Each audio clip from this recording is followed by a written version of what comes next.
welcome to True Talk on WMNF 88.5. The show hosted by Samar and Ahmed Bedier. I'm Ahmed Bedier. Samar will be joining us shortly. We'll be speaking today about the news that shocked the world, the election results that has shocked so many people. I wasn't necessarily that surprised. I felt like Trump had this momentum going. I did not think that he was going to win in such a big way. I knew it was going to be tight. And I even felt like even if it was too close, he was going to claim victory anyway. And but now none of that, as far as being a contested election, that's not happening because it looks like he may even win the popular vote. The first president-elect to do that first Republican to do that in some 20 years. Summer and I will be speaking about what the results of the election and Trump's winning, what impact it will have on foreign policy, specifically about the Middle East, and the ongoing genocide in Gaza, where Israel is not relenting. They're continuing to bomb and kill women and children and infrastructure and hospitals, especially in North Gaza, where hundreds of thousands are now trapped and starving, where Israel is not allowing food or any humanitarian aid to get in.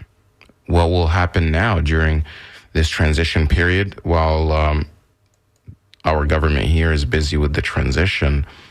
Will they escalate their agenda and the genocide, or will they slow it down? We'll also try to take some of your phone calls, that and more. And when we come back, this is True Talk on WMNF 88.5 FM. رضيت والدينا ايه وينك يا حنينة ايه تفرقنا مشينا ايه وقلت يا حزرة ما حلينا ذراري الدنيا محلاها ماما وزينها ديما مواتاها محلاها الحومة ديما الحومة مظلومة قتلتنا الشيخة وزادت قتلتنا الحكومة فكرت اللمة إيه قسمنا اللي فما إيه وكل حد وهمه إيه وكنا محلانا واليوم زمامة إيه وبكات الماما إيه خشومات في الشمة إيه شكون اللي بلانا فكرت أصحابي حبوا على خرابي عطيتهم مترابي فرشوش وكفرشنا زرابي عيب على روحي ما نعيبش على قرابي رقدت ونحلم وفكت نجري على سرابي وفي غيبوبة إيه وينك يا صحوبة إيه وطلعوا ذيوبة إيه وناس خوانا بيوتنا مقلوبة إيه وطلب بالتوبة إيه ويام محسوبة. Welcome back to True Talk on WMNF 88.5 with Ahmed and Samar. That's Balti, Ya Hasra, Tunisian rap artist. And I opened with this guy a lot on her show. I don't know. I like that song. Back to the election that's shocking people around the world, and now the blame game is happening. Everybody's pointing fingers, especially the Democrats, on why Harris lost again. And it's not because of lack of funding, that's for sure.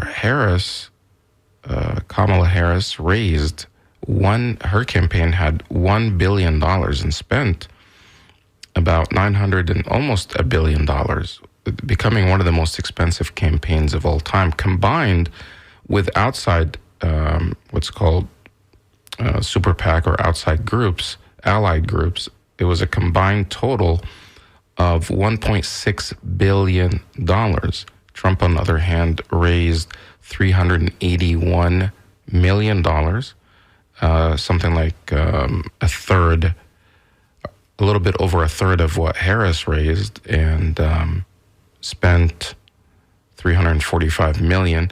But with combined outside money from super PACs, it was a combined $1 billion on Trump's side, so about $600 million less than Hillary, and they spent a combined total of also around $1 billion. Of course, the outside money, part of it is coming from Elon Musk's PAC, which was $130 million. Before going on the show, my producer, one of our producers here, said that the billionaires are running things, which is probably true. And he mentioned Elon Musk.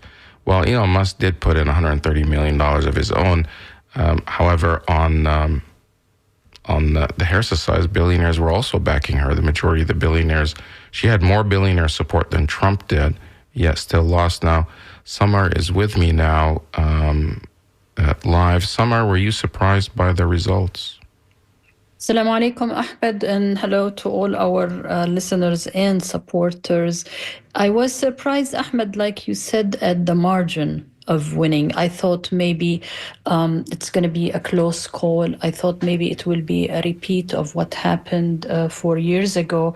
I didn't really expect the winning to be with that huge margin. But to be honest with you, I was almost certain that he will win. What indication? Why were you so certain that he's going to win? Because it seemed like the media was spreading all this news that his campaign is in panic.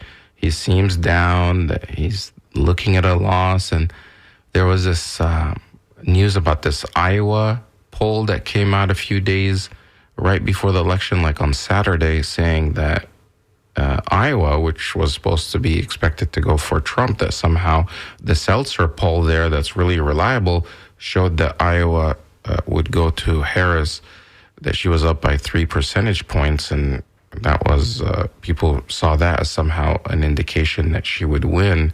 Of course, that did not happen. That Seltzer Iowa poll turned out to be completely wrong, and Trump won Iowa. But why did you feel certain that he was going to win somehow?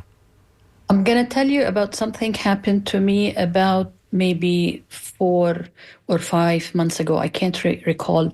But my roof was destroyed from Ian, the hurricane that happened 2 years ago. Anyways, we were eventually able to find a contractor to change the roof. This gentleman, Ahmed, is young, in his mid-30s. He's Hispanic, wasn't born here, maybe came here 8-9 years ago. He has a decent house, very, very decent house, car. He travels, and so he was showing me on his phone the different tiles. And while he was scrolling his phone, I saw a couple of Trump things. So I looked at him and I said, "Why do you have a Trump thing on your phone?" He says, "I love the guy." I said, "What?" He says, "Yeah, I love him." I said, "But he's always like saying bad things about minorities and you Hispanic people in particular." He says, "I don't care. I was doing better business, and I was paying less for groceries." And mind you, this is somebody who is very, very, very comfortable. Okay, average roof he fixes is between $150,000 to $200,000, so he has a good cut. And 1/3 of people work with him probably don't have permits to work. And that made me realize that we may misjudge people because Trump might say something negative about Puerto Ricans, or somebody in his campaign might say something negative. But at the end of the day, people are thinking of their economy, about how much they are paying at the grocery stores, how much they were, for instance, impacted by closures during COVID, how much less money they are making during the Biden administration, or how much less the money they are making is doing it. So at the end of the day, you and I may look at things from an elitist point of view, not necessarily. I'm not looking from not you, but maybe the pundits. Okay, for instance, pundits. I'll give you one more example. When, for instance, he says the weirdest stuff, like from movies or God, where he goes on a tangent. Again, let me talk about myself. I would say, oh my God, is he becoming senile? Is this a memory issue? Average people find it funny and relatable. Okay. And I live in a city that is always going Republican in voting, and 90% of people I know are Republicans, and they don't see the things that might upset me as upsetting to them. So that made me learn a lesson from the last when he won, and it was a surprise for me to start and think and put myself in the shoes of those who voted for him. Right. So I am surprised. Well, I felt that that the momentum after all the enthusiasm around her replacing Biden, she had this huge bump in the polls, and the media was consolidating behind her and kept promoting the possibility of the historic win for the first woman president and the first Black woman and Indian woman, and it would all be these first. And a lot of it was focused on identity politics. But once they started campaigning, it was again the same message of 2020. And even the same message of 2016, well, vote for us because we're not Trump, and not necessarily talking about issues that were impacting everyday people. So I thought Trump, but later on, when she started doing that, things were switching, and Trump started having the momentum.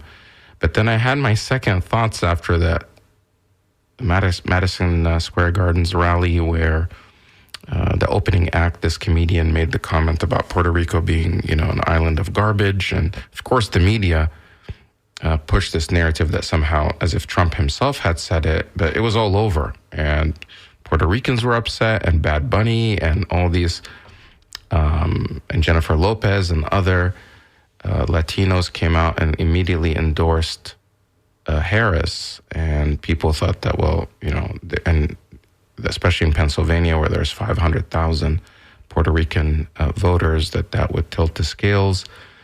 So yeah, I had my concerns, but as it got closer, I felt either Trump still had the advantage, or if it's too close, they had this backup plan to somehow again do what they did in 2020 by trying to deny the certification and then push it to the House.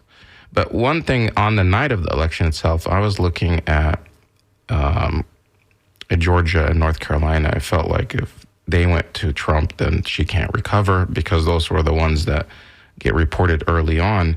And once that happened, I felt like there's no chance she can come back. But even before that, the margin that she won Florida was much bigger than anyone anticipated. And it happened so fast and by such a huge margin, especially also in South Florida. That gave an indication that things are not going well for her, because, of course, there are a lot of Puerto Ricans and a lot of Latino voters in Florida itself.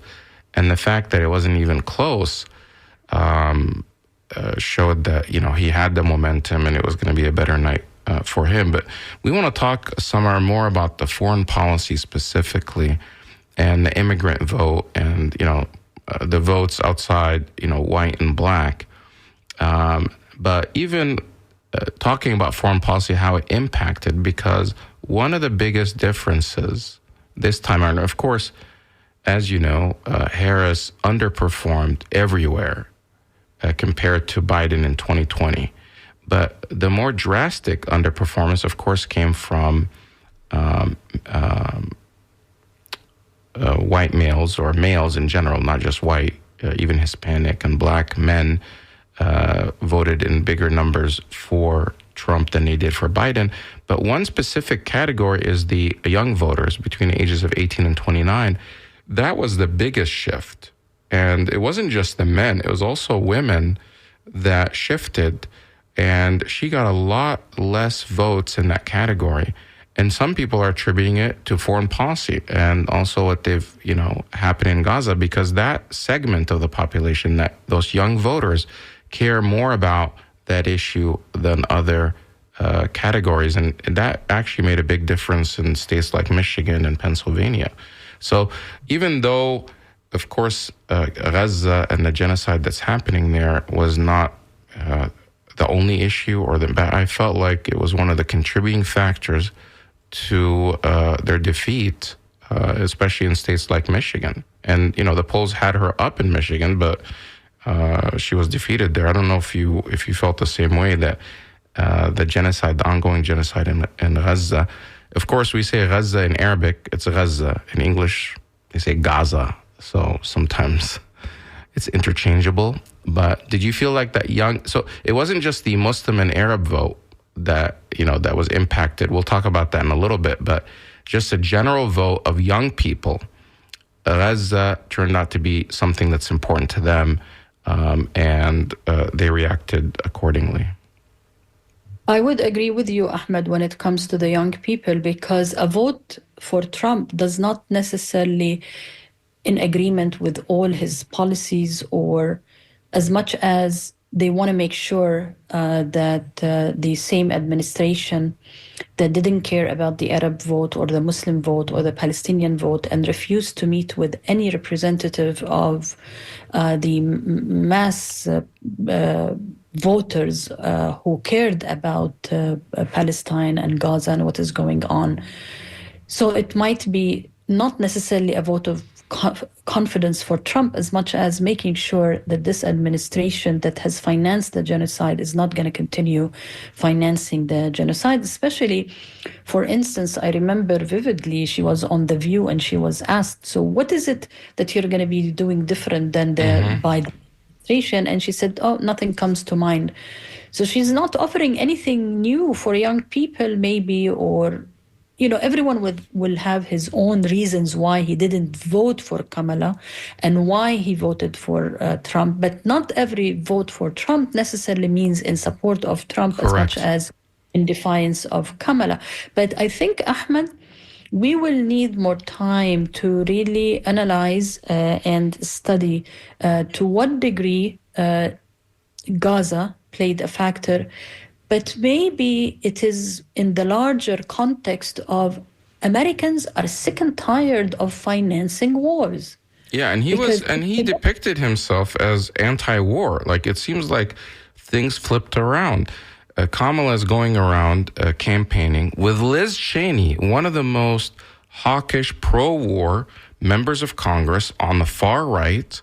Of course, she differed with Trump on some things, but this is the daughter of Dick Cheney, another neocon war hawk, and she embraces his ideology, says she talks to her father daily, but she's going on the campaign trail, and both Dick Cheney and Liz Cheney, one of the most pro-war politicians of our time, are going around with Kamala Harris trying to convince voters in states like Michigan, Pennsylvania to vote for her, while Trump is saying, hey, Liz Cheney is a war hawk, and she just wants to go to war. She wants to, bomb everybody. And this is her father that destroyed the Middle East. And he's saying, I'm going to stop wars. It was just crazy. It's like they swapped places. Takes her to an area where you have 165,000 Iraqis living. Like, who was advising these people? Like, how could...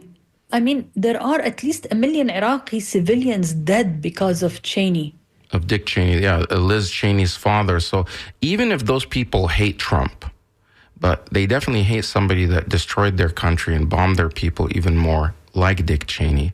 So, like you said, it's going to need a lot more analysis, a lot more data, a lot more research, but a combination of all those factors, especially, foreign policy, because there was a lot of exit polling. And 18 to 29 vote was critical. They came out in large numbers. And that segment, the issues that they cared about, being, of course, the economy, but one of them was foreign policy. And foreign policy, the New York Times called it foreign policy, but really that foreign policy was Gaza.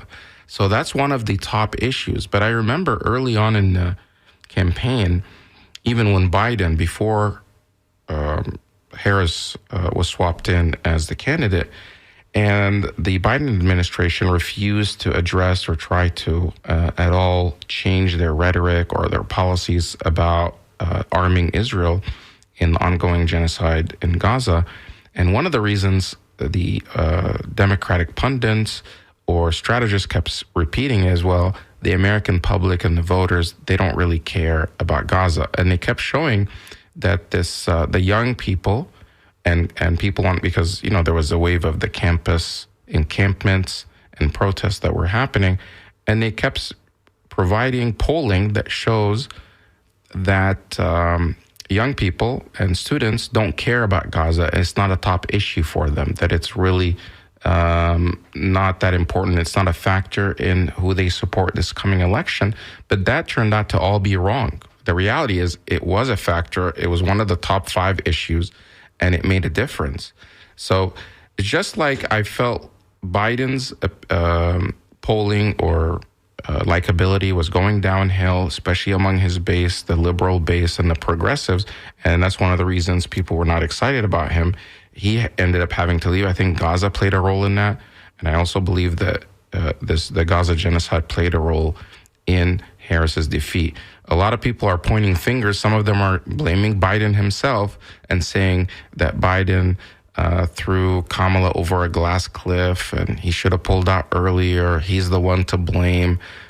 The reality is Kamala, she just basically continued the policies of Biden and would not distance herself or pivot away from him, and kept saying that she's not going to do anything really that different, and to continue the current policies. But the electorate as a whole was felt like they're anti-establishment. They don't like the direction of the country, and they want change.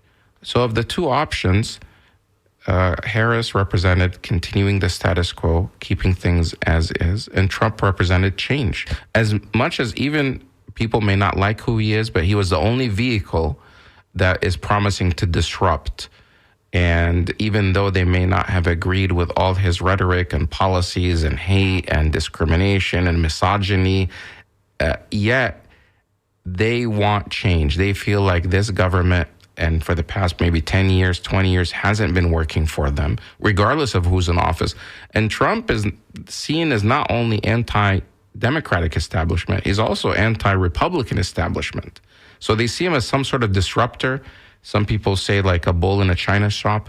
They think this china shop should just be dismantled or destroyed and start all over. People really feel like their government is not working for them, and who could blame them? When you look at both sides are pretty much in the pockets of the corporations, whether it's the Republicans talking about the establishment, and whoever's in office is more loyal to the billionaire class and the corporations than they are to the people.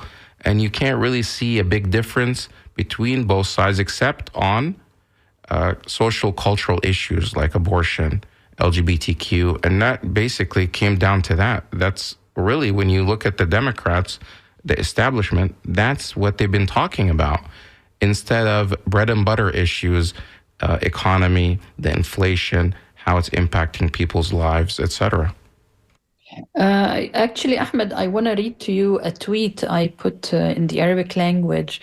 I think it addresses what you have just said about the wealth increase between November 5 and November 6. Okay?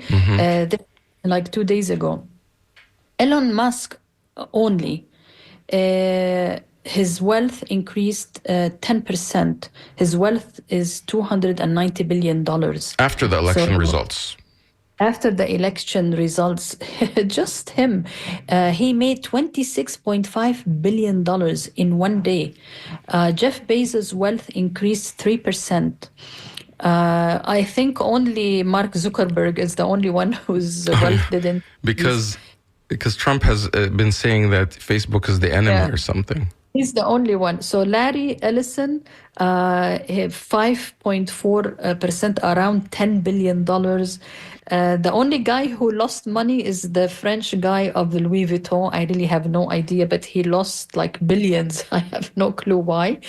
Bill Gates from Microsoft, 1.2% of his $100 $159 billion. So you have like 10 people who made billions, except for Mark Zuckerberg and the French guy of Louis Vuitton. So like you said, Ahmed, if you look at the polling that the media maybe do not concentrate on, like it's the economy, it's the Right. economy, the economy. And like I think what you were explaining, because I saw your interview on Al Jazeera English, the establishment, this government, the government, not control as much as the lack of change, whether you are a Republican or a Democrat. And it doesn't mean that Trump is going to change anything. Because, for instance, Ahmed, I was looking at a report that Trump promised to increase tariffs on imported goods. But for God's sake, half of what we eat and drink and consume is imported from outside the US. Right. So that means somebody Higher prices. It's going to be an average for an average household. It's $2,600 more to pay on top of what more you are paying now, because those countries will increase maybe our tariffs on our imports going to their countries. But also, if I am a shop and I have to sell you cheese that is foreign, I'm going to increase the prices. So, but it's like you said, people Are they going to sometimes- put tariffs on cheese? Because I like cheese, especially. Yeah, if anything, this is what he promised. But this is one thing. So it doesn't mean that he will deliver anything, because he also... Well, he's going to have the Senate. They have the Senate now, and the House they haven't ruled it. It's still being calculated. It may be 1 or 2 weeks before we find out who controls the House. But the Democrats lost the White House. They lost the Senate, and now they may even lose the House. Do you think that there's going to be any self-reflection, like, hey, guys, maybe we're doing something wrong. Maybe we need to change our strategy or our policies? Because, again, this feels like 2016. And, the candidate for change within the Democrats was Bernie Sanders. And just as a disclosure, I was I was involved in the Bernie Sanders campaign. I was a delegate for him. I believed that, he was offering some change, and it really resonated with Democrats. But the establishment, we know what happened. The Clinton people and the establishment within the party strangled that campaign, contained it, rigged the vote somehow. And Hillary came on top, and she eventually lost. And now, again, it's the same people that pushed Hillary Clinton are the same people that pushed for Harris. It's the same establishment, and they've sidelined Bernie Sanders, the Bernie Sanders camp, and that whole wing. And again, they lost again. When will there be any type of self-reflection to say, hey, well, maybe it's time to change the leadership of this Democratic Party to be more in line with what the people want and what the base wants? Because they seem to be out of touch with the base. 70% of Democrats want to stop arming Israel in the genocide. Yet the establishment, the elites within the Democratic Party, are the ones that are denying this. They are the ones that are getting in the way. They are not reflecting what the people on the ground want. And when you try to challenge, whether at the local level or at the state level or even at the national level, it seems like they've rigged the rules in certain ways to make it very difficult and make it undemocratic for anyone else to be able to have change or overhaul this Democratic Party. Case in point is how they picked Harris. She was just,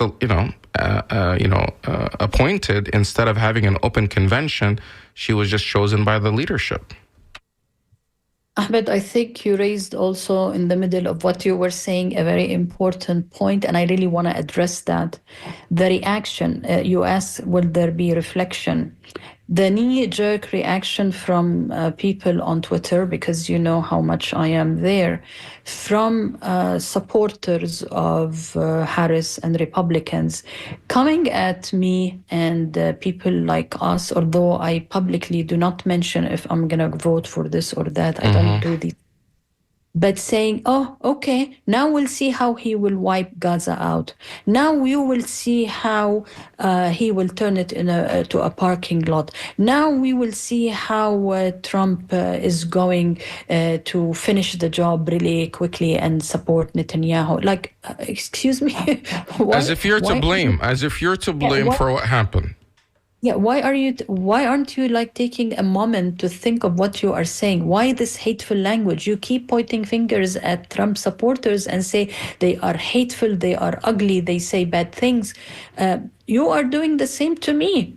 Oh, I have nothing to do with that. You don't even know what is my vote. Why are you blaming Arabs? I think they're trying to blame because they saw some segments like in Dearborn, in the most populated Arab and Muslim city in America, the majority of the votes there, and in the past they've always voted for the Democrat and for Biden. They completely flipped, and Trump surprisingly won the majority of votes out of Dearborn because they voted against Harris. But that same community, interestingly enough, did not do that down ballot. They did that for the president, but when it came for their congressional candidate, Rashida Tlaib, it was the other way around. Rashida in Dearborn, Congresswoman Rashida Tlaib, she got double the number of votes than Kamala Harris.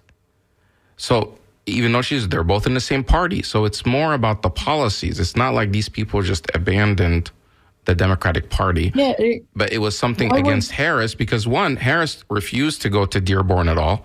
Trump actually went there and tried to court the people and said, I'm going to bring peace for people that are tired of the war. So it's not, and then, so I think they're trying to say, because there were stories that in some communities, Arabs and Muslims voted for Trump, that somehow they want to lash out at the Arabs and Muslims over Gaza. But guess what? If all the Arabs, and Muslims in Michigan, and all the people that voted for Jill Stein, all voted for Harris, she would have still lost.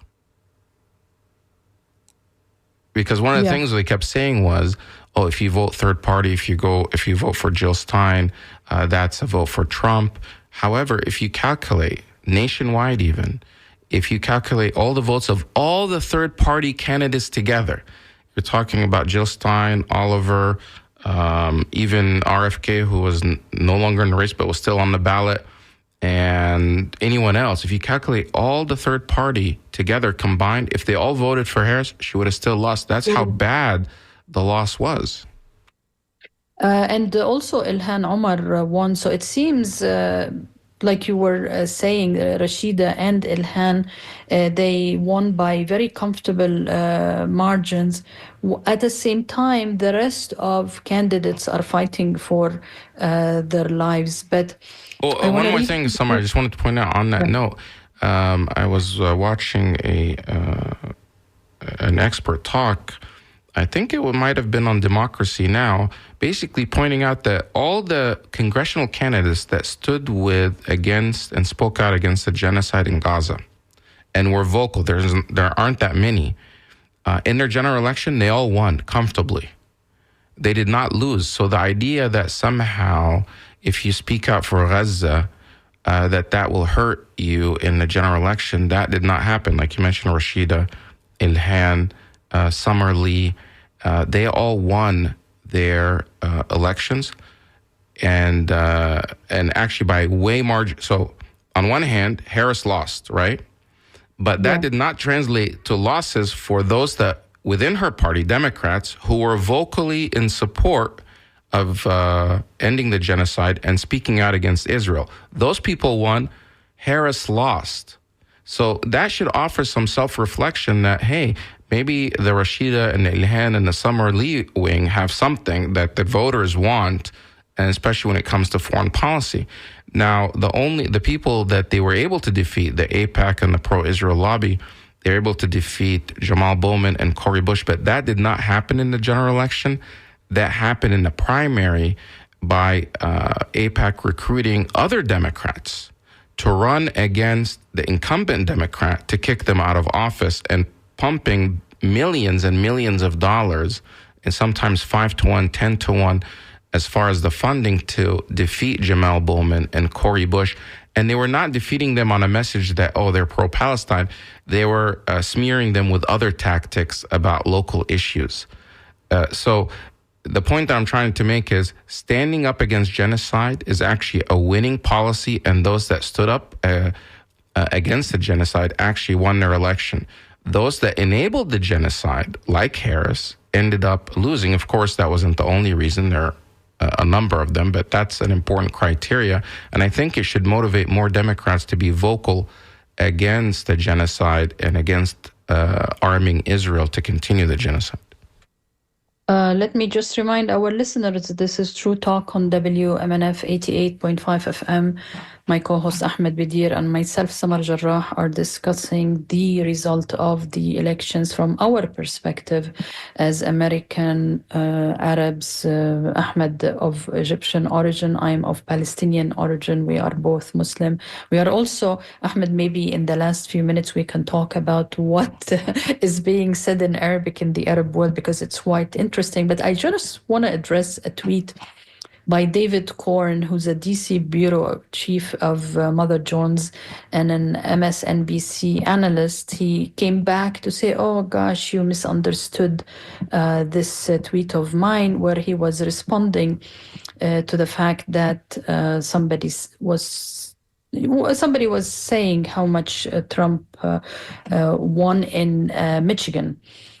So one was showing this image of Trump getting 60% of Latino votes in Michigan versus 35% Latino votes in the same state. So David Korn says perhaps massive deportations will affect how they see Trump.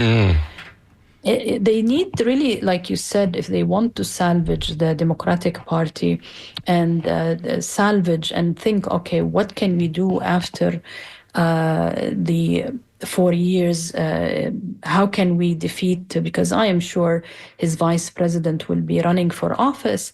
They really need to do reflections. There is another point, Ahmed.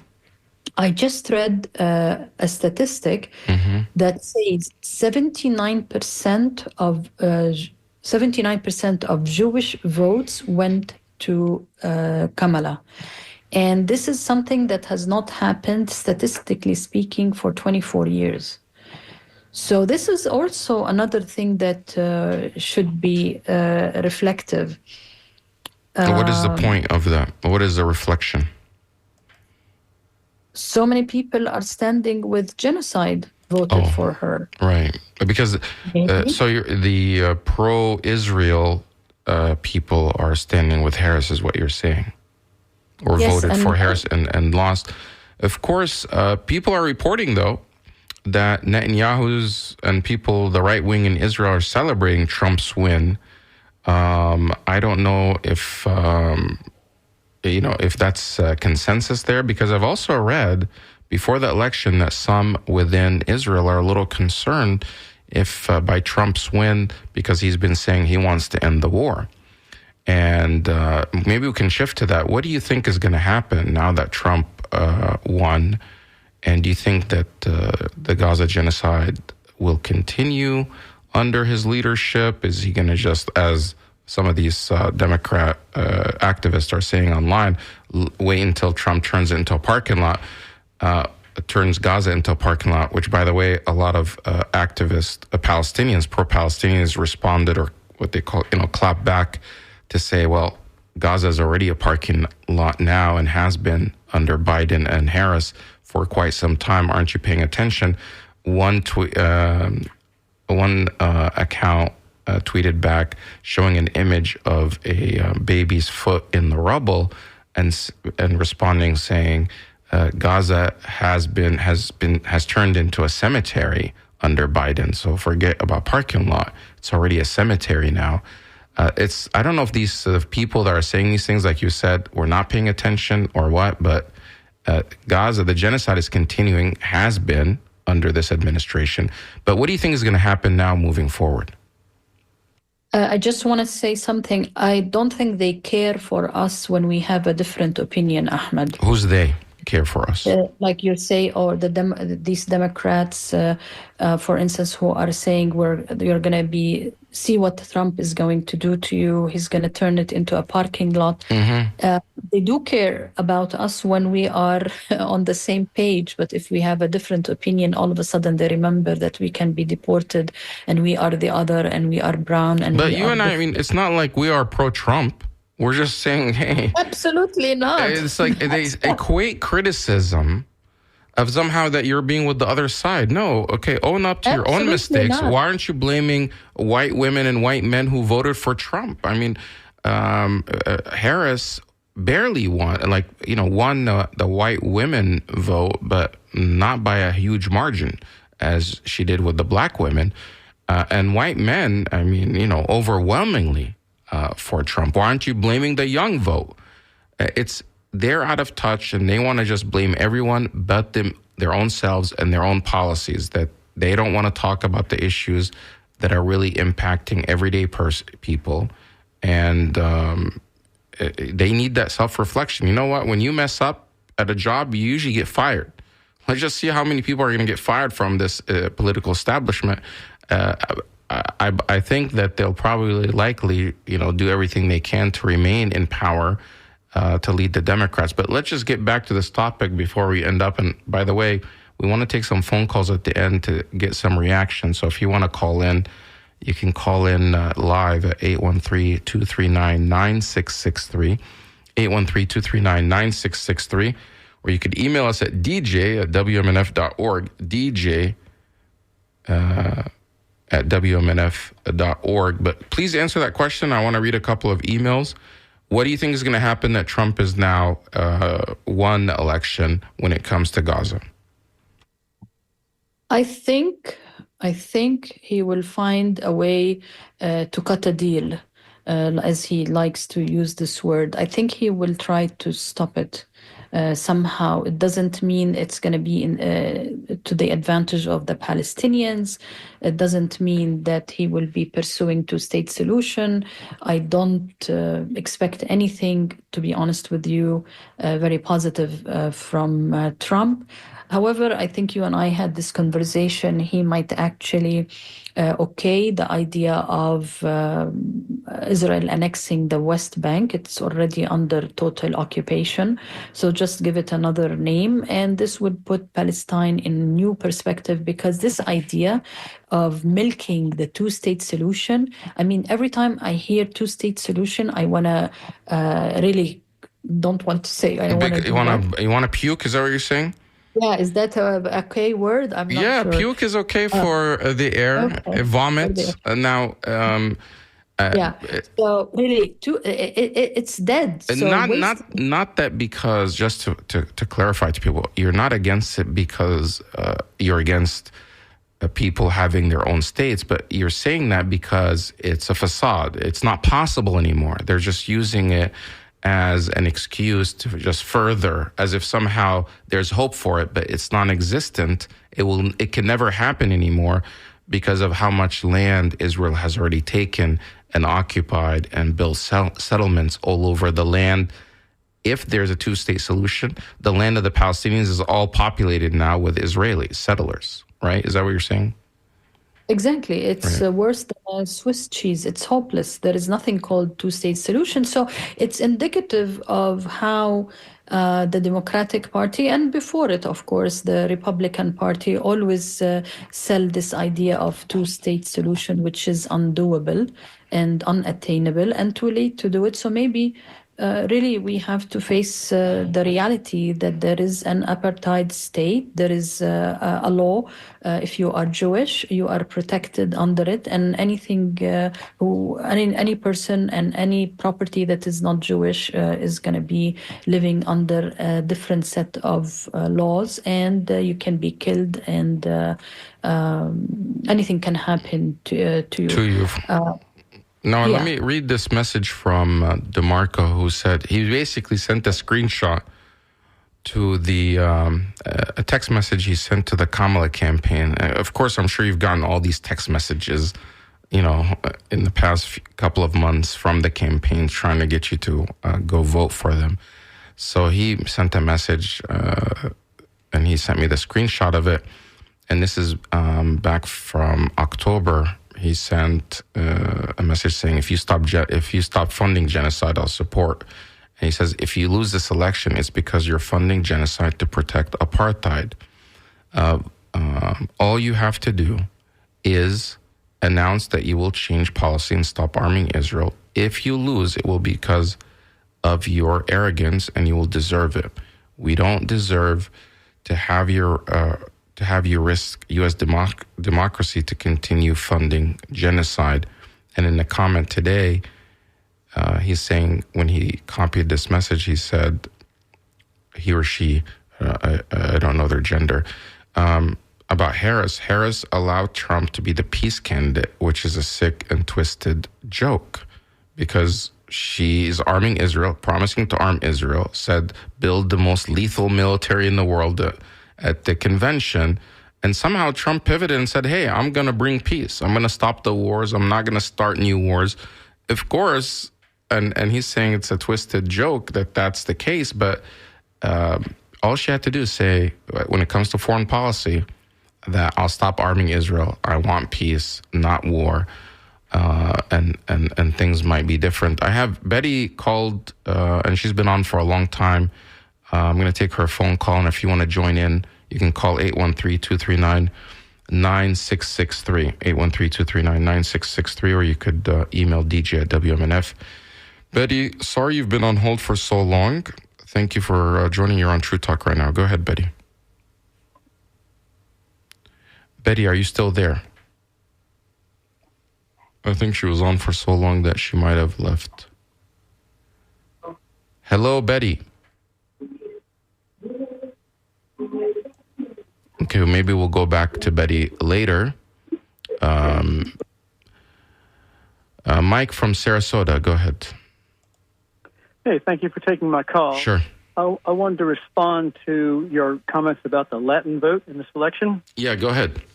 I was listening to NPR this morning, and they said that one of the surprising aspects of this new election, of this latest election, was the big support from Latin males, the unexpectedly large support from Latin males that Trump got.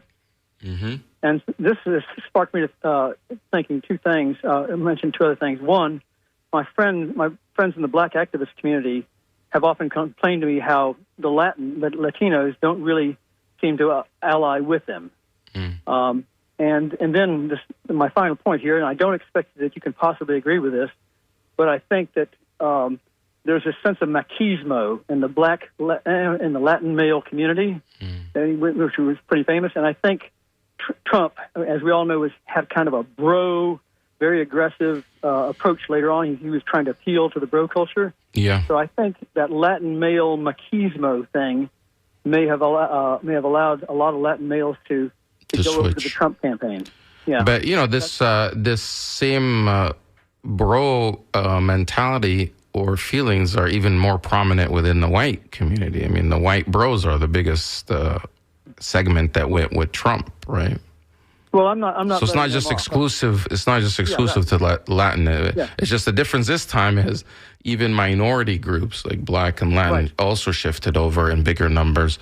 And that was the other thing that NPR said, that the other group that really came out in this election much stronger than they have in the past was the white community. Mm-hmm. The white community was overrepresented compared to the last election. Right. So I it may be, and I can't expect you to agree with this, but that this election was a lot about racial division here. It was white. They perceived Kamala as kind of a black candidate, and there was a white reaction. But that doesn't explain why Latin and black men also shifted.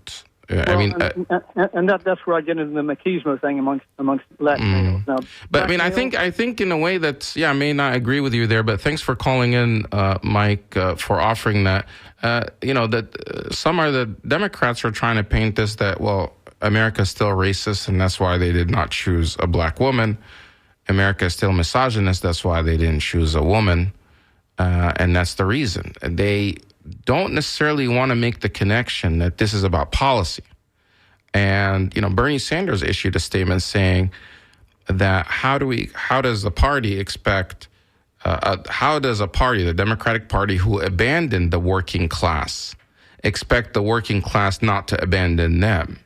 And I think, I agree with that more than just that there's a racial divide. Of course, there's a racial divide, and a lot of the segment that voted with Trump, his base, there is that racial and supremacy type part of that coalition. But others that join that are not racist, blue collar people that don't think their government is working for them, people that the economy is not working for them, they are disenfranchised, and they feel like the party that they've been behind for so many years that's supposed to stand up for their rights have shifted over, and now they're with the corporations. Even unions were split, and you can't say the unions that supported Barack Obama, who is black, are now somehow switched sides because Kamala is no, it's that segment, part of that those people that shifted is because of other issues. And I happen to agree more on the side of Bernie Sanders. But I also think that the foreign policy elements when it comes to Gaza and, spending billions of dollars, sending billions of dollars of weapons to kill women and children in Gaza, instead of spending it here at home to help everyday American.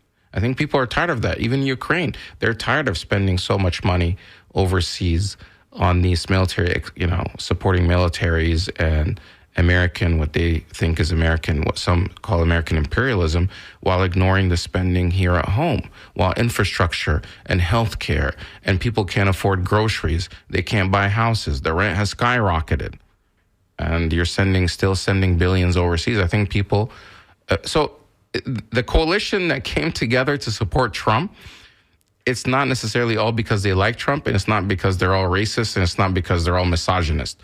Sure, there may be, in my opinion, elements of that are supporting, but there are others. He wouldn't have been able to win just with that. The easy way out is to use labeling, racist, narcissist, evangelical. They want, they support him. Like you said, he's a vehicle to so many people. But for instance, Ahmed, I know a couple of Muslims who voted for him simply because of the Democratic Party always talking about quote unquote cultural wars. There are people who think that this nonstop talking about gender issues or about bathrooms and transgender, there are people who genuinely are afraid from a religious point of view, from a Muslim point of view, when it comes to their children and what they are exposed to at the school system, whether you like it or not. These are factors out there. So is this Muslim racist? Is this Muslim in support of the policies of Trump? No, he just picked one thing that is most important to him. Right. I would say. And I think Trump was savvy enough to know that these are things people are disgruntled about. And he spoke about them. And whether he believes in them or not, they resonate and said, oh, okay, well, I'm going to get behind them about this issue. I want to read a message from Alexandra, who said, hello, I agree with both your comments. I believe she abandoned the voters she was taking for granted. She failed to distance herself from Biden on the economy and the Middle East. I don't know if you saw the Intercept article in which a Muslim speaker was booted from the convention without explanation. Yes, we saw that in Michigan. His name was Ahmed Ghanem. And he was immediately courted by Trump to be a main spokesperson. That says it all. Also, she spoke about women's rights here while defending Israel's massacre of mothers and children. And she says, thank you for your show. That's Alex. Thank you for listening. And here's another message. Oh, this says you missed a call. I don't think we have enough time for any more calls, Samar. If you didn't get a chance, you could email us your comments at truetalk@wmnf.org. truetalk@wmnf.org. And maybe we could read them on the air. Samar and I check that email address often, and we can maybe reply to you. Samar, there's only about a minute left, and then we're going to go to the scoop, and then it's NPR. I think in the immediate future, things are going to get kind of bad in Gaza. I think Netanyahu and Israel will take advantage of the transition period where people are busy between administrations, and they're going to try to cause as much destruction, grab as much land as possible in Gaza and southern Lebanon, and to, annex those areas and maybe say the excuse is that they want a buffer zone, and try to change the realities, the facts on the ground as much as possible before the inauguration. But I believe they'll wrap it up before the inauguration because Netanyahu wants to gift this to Trump, that somehow he's the one that was able to stop the war and that he doesn't have to inherit this genocide that's going on. So Trump can say, look, I'm already starting on this, because he doesn't want this headache when he starts. And he'll probably go back to the normalization and try to push Saudi and other Arab states to normalize with Israel. But we'll talk more about this. This is WMNF Tampa. The Scoop is next. Have a great weekend, everyone. Stay safe.